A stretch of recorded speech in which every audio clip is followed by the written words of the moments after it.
everyone, thanks for being here for my vlog, and this is also what we read the month of April. Sorry if you hear air conditioner in the background. It's so hot already in April in Austin, so have so many air conditioners, fans, yep.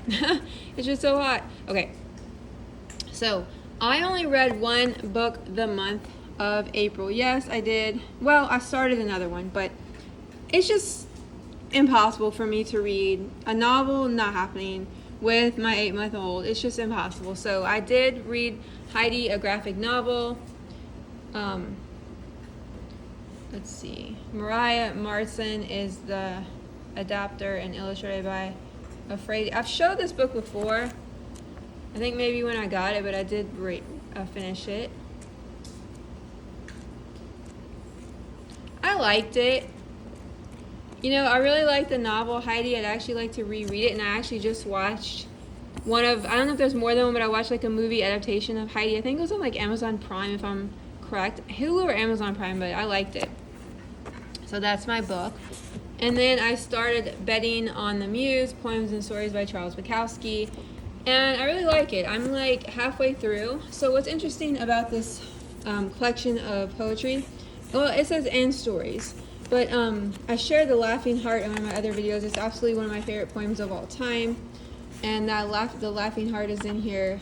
But I really like the poetry. There are a lot of short stories that actually kind of makes you, I don't know, it kind of makes you rethink of like, makes me rethink how I view poetry, because it's just a very modern poet.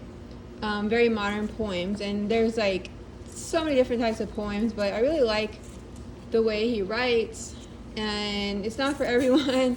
You know, I've said this before. It's not like I'm warning anyone. If you read Bukowski, you know what I mean. But like, I'm not like probably his typical demographic, but I don't know how to explain it.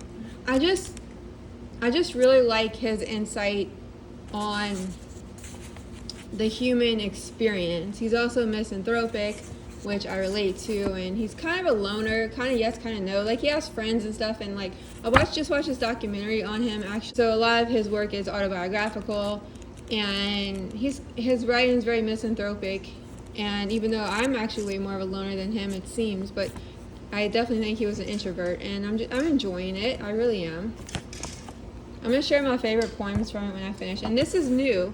Well, new to me. It's actually used copy. It's You Get So Alone at Times That It Just Makes Sense by Charles Bukowski, of course. This is how it came. Ugh.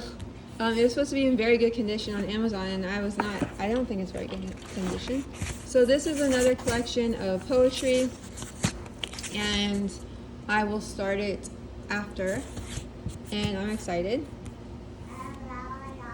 So this is what she's reading currently, The Lord of the Rings, Return of the King, and she read 5 books in April, and that's what she's currently reading. So she read another book in the Twilight series. This is Warriors. This is Warriors, A New Prophecy, Twilight by Erin Hunter, the collection of authors. So she's really liking that middle grade fiction, fantasy about cats. And then this was a homeschool read, The Giver. This is a modern classic, and she really liked it. And this is book 2 of a middle grade fantasy series called Witchlings, the Golden Frog Games. And so she really likes that one. It's all about like fantasy and like magic stuff. I'm not exactly sure. I'm just judging by the cover. But it's definitely, if you have a middle grade reader who likes fantasy and magic and stuff like that, yeah, so she's actually playing Minecraft right now. I asked her, she kind of just took off. I was like, okay, I'll just do it. It's hard for me to explain her books. This is a classic King Arthur and his Knights of the Round Table by Roger Lancerin Green. And then this is another one, Number the Stars. This was another homeschool read, Newbery winner. And no, did I say the right title? Sometimes my mind's just, I'm like sleep deprived, so Number the Stars, I don't know if I said that. My brain said I didn't, so who knows. Okay, so yeah, okay, so that was her books. This Sully, that was her books for the month of April. So he wants to show you guys his favorite book. This is Melissa and Doug, my first activity book. And this is what he's really loving lately. And he's still really rough with board books. He doesn't have the ability to unbutton this yet, but he can still kind of play with it. And this, what's inside, and then you have a buckle, and then you have little crinklies from the octopus. And then I had to remove these because I thought they were choking hazards, but it came with these little insects, and so I removed them, put them aside till he's a little bit older, but that's what that was. Yeah, he'll definitely swallow and eat them. He puts everything in his mouth, of course. And yeah, and then he's turning the page. And this is a little puppet that comes off. He's actually not too impressed by the puppet. He doesn't really care. He's not into it yet. This is yeah. Of course, we're not working on time yet, but it's just a manipulative for him to play with sensory, and so yeah, he's really loving it. We also have Goodnight Moon clock books are like his thing right now. He really doesn't care about reading this one. He just like scrunches it and stuff. Oh yeah, and then we have like 2 other ones. These are like our 4 books that are in rotation. This one's kind of a book, it is, but it's more. These are actually stories that I tell him every day. I try to read him these at least once a day each. For sure, I do once a day, if not more. And then this is Itsy Bitsy Spider and Indestructibles. And then this is a little piggy. You can tell by how much he scrunches it and stuff. Now, he actually is really learning how to turn pages with these. And he can't hurt himself. He's been pinching his fingers on like regular board books, even like tiny ones. Like he'll just start crying, and I'm like, oh my gosh, like what's going on? And like his little finger is all like red and pinched, and he just doesn't know what a book is yet, so he plays with them as toys, right? So I just thought these are better for him, and I'm gonna get him some more of these. His birthday's in August, so I'm already starting to buy some stuff. Look forward if you're interested. If anybody has a young toddler, I'll be making a video, of course, what I got him for his first birthday. And then, yeah, so also I want to say that I have some homeschool videos coming up, and then I'm planning on going to the thrift store tomorrow. So I like never get to go out, but my husband said he would watch him because his day's kind of empty tomorrow. Well, not empty, that he doesn't have any meetings. So I'm going to try to go to this thrift store that's like near me and see if I can find some more cute little books. Probably nothing he can read now, and then I'm always looking for books. Who knows? Poetry I'm into now, and then if Portis wants to find something, she'll come with me. If it's not in the same time as her Minecraft class, she actually has a Minecraft class tomorrow when I'm filming this, but so we will see, because I have to go after his naps. Yes, I do, right after, so I can come back and put him for another nap. So thanks for watching so far, and catch you later. Say hi, Sid.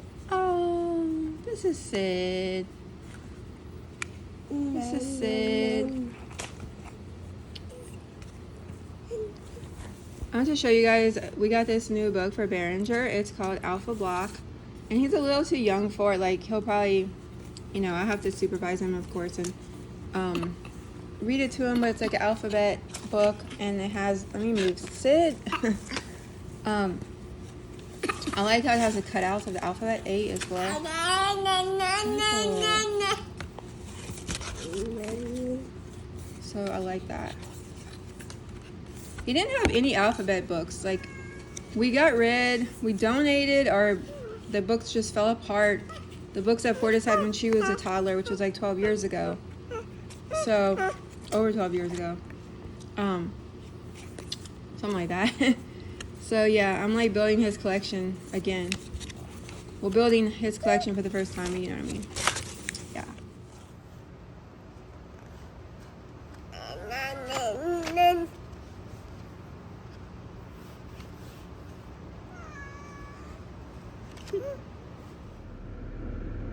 Hi, so I'm here with Portis, and we actually made it to the thrift store. My husband has Behringer, and so we're gonna go look for some books. It's actually the first time, no, I think the second time. I think we went into, I don't know. I don't remember. Since he was born, yeah. I used to go to bookstores like every week. And that's just the adjustment of having a baby, but he's growing, and it'll get easier. But yeah, you guys, so I hope you guys are interested in seeing our haul, our thrift store haul, and so I'll check you guys out in a second. Okay guys, so this is everything we got from the thrift store. They just give like these random used bags. Yeah, so this is Richard Scarry's Cars and Trucks That Go. You see this, Behringer? You're a little too young for it, but it is a large, sorry, he's moving the phone. I apologize. He's excited because he gets excited with books because he just wants to open them. There's Sully. Sully's interested too. It is a Melissa and Doug farm puzzle. Yeah, so I guess this is like when he's like, I don't know, 2 maybe? I don't know. I guess it depends how small the pieces are. But yeah, when he's a little bit older. So there's that. I got this ceramic dog. I'm really into these ceramic animals. I kind of collect them. I was trying to see if it's vintage. Let me see what that marking says. I don't know if it's vintage. It says actually it's stamped Brazil on the bottom. I'm not sure. Usually I can tell by other things, but this one's just, but I still like it. To me, it has like a vintage look to it, even if it's not. And so I got that for myself.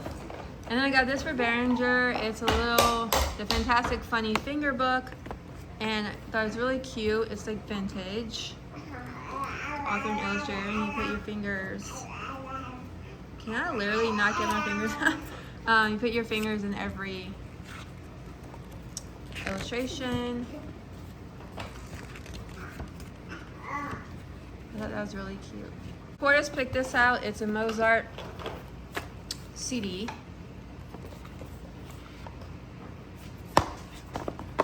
And then this also kind of feel like it might be like 90s or something. It's like it's a memory game, but what's really cute about it is like a book form.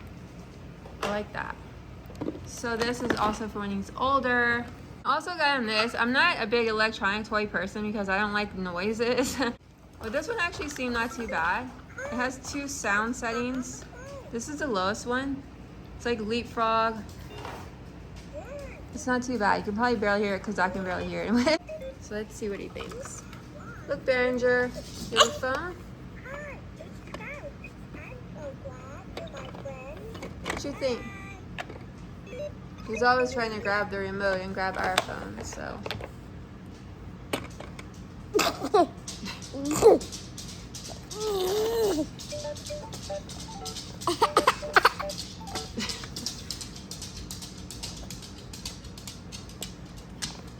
We cleaned it very well also. My husband was cleaning it during the first part of the video, so and we let it dry. And the last thing is this little wooden emotions little manipulative. I thought this was really cool. At least for when he gets older. I thought we could do like picture books with emotions and then we could play with these. But even just as like a manipulative, you just take them off and you put them. Yeah, I thought those were kind of cool. So I looked these up online and I saw that they're by the brand Love Every. They make these baby, toddler, preschooler, kids play kits. And so yeah, so it is a brand, and I just noticed it actually says Love Every on it. So yeah, so I'll tell you guys, really cute. So this is our new homeschool area. I just cleared this whole desk. They had a shelf on top. Actually, I'm gonna use it for Behringer's books and toys. I'll show you guys in a second. This is like the this pile on the right is what she is still working on for 6th grade. We just kind of put it in a pile, and then I started all of the 7th grade stuff on this cart. So that's on this cart right here. So yeah. And then I don't know if this is gonna be permanent because we might be moving, but I just thought it'd be nice to just kind of put stuff back in the homeschool cart. So this is our updated homeschool area. So this is how I repurposed the shelf. I put it in this area, which is like our living room area. I put some toys on it for Behringer and some books, and then he has some empty storage containers on each side. But yeah, so this was having homeschool books on it, but it just wasn't working that great, particularly because the bottom just has so much storage. And I used baskets with it, I used containers, but we just didn't really have enough books. The older she gets, the more like, it's like the less we buy. So it just kind of wasn't being allocated well. So I just decided to repurpose it here. So yeah. Thanks Thanks so much for watching, guys. Have a good day or night, and take care. Bye.